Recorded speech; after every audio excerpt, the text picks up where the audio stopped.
Assalamualaikum warahmatullahi wabarakatuh. Selamat pagi anak-anak. Gimana kabarnya hari ini? Nah, hari ini kita bertemu lagi di mata pelajaran matematika. Nah, hari ini kita akan membahas materi tentang jarak, waktu, dan juga kecepatan. Nah, yang pertama kita akan membahas pengertian tentang jarak. Nah, dari teman-teman semua kira-kira ada yang tahu nggak pengertian jarak itu apa? Nah, jadi jarak itu adalah suatu ukuran numerik yang menunjukkan seberapa jauh posisi satu objek dengan objek lainnya. Atau secara singkatnya itu sebagai salah satu cara untuk memberikan pengertian seberapa jauh atau seberapa dekat posisi dua objek. Kayak contohnya jarak dari tempat A ke tempat B itu sekitar 2 km. Nah, itu yang namanya jarak. Nah, lalu yang kedua, kita akan membahas tentang pengertian kecepatan. Nah, jadi kecepatan ini adalah perpindahan yang dilakukan tiap satuan waktu. Artinya, kecepatan ini menunjukkan seberapa cepat satu benda ini berpindah tepat pada selang waktu tertentu beserta arahnya. Nah, contohnya tuh kayak gini. Ada sebuah mobil box ini bergerak ke utara dengan kecepatan 40 km per jam dan sebuah minibus bergerak ke selatan dengan kecepatan kurang dari 50 km per jam. Nah, kecepatan ini termasuk besaran vektor karena yaitu besaran yang memiliki nilai dan arah. Nah, lalu yang ketiga, kita akan membahas tentang waktu atau jam. Nah, jadi jam ini merupakan sebuah unit waktu.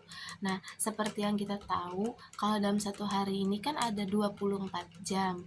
Kalau 1 jam itu ada 60 menit. Dan kalau 1 menit itu ada 60 detik. Nah, jadi pukul juga menunjukkan satuan waktu. Kayak contohnya pukul 1 siang, pukul 2 siang, pukul 3 sore, pukul 4 sore.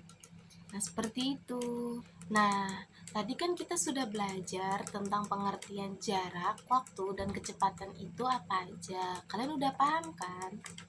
Nah, di sini Ibu punya sebuah media pembelajaran yang memang masih berkaitan dengan materi yang kita pelajari, yaitu tentang jarak, waktu, dan kecepatan. Nah, media pembelajaran ini sendiri itu gunanya untuk memudahkan kalian di saat mengerjakan soal yang memang berhubungan dengan jarak, waktu, atau kecepatan.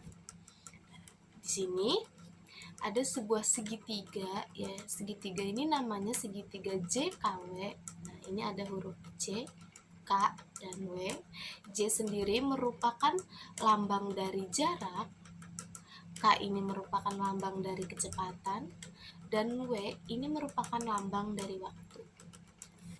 Lalu kalau di sebelah sini ada sebuah keterangan tentang waktu yang sudah Ibu jelaskan tadi. Itu ada 1 hari sama dengan 24 jam, ada 1 jam sama dengan 60 menit, dan ada 1 menit sama dengan 60 detik. Lalu di tabel sebelah sini ini ada sebuah tangga anak tangga ya. Nah, di sini ada keterangannya, ada ini kilometer, hektometer, dekameter, ada meter, desimeter, sentimeter, dan milimeter. Nah, setiap turun 1 anak tangga ke bawah itu maka akan dikalikan 10. Nah, kalau setiap naik 1 anak tangga ke atas, yaitu akan dibagi 10. Nah, lalu untuk penggunaan segitiga JKW ini seperti apa? Nah, gini, kalau misalkan ada soal yang menanyakan tentang jarak, maka segitiga J-nya ini kita tutup. Nah, kalau sudah kita tutup, berarti tersisa segitiga K, yaitu kecepatan, dan segitiga W, yaitu waktu. Nah, jadi antara K, kecepatan, dan waktunya ini kita kali. Lalu kalau yang ditanyakan kecepatan, berarti kita tutup segitiga kecepatannya, menyisakan segitiga jarak dan waktu. Jadi jarak dan waktunya ini kita bagi.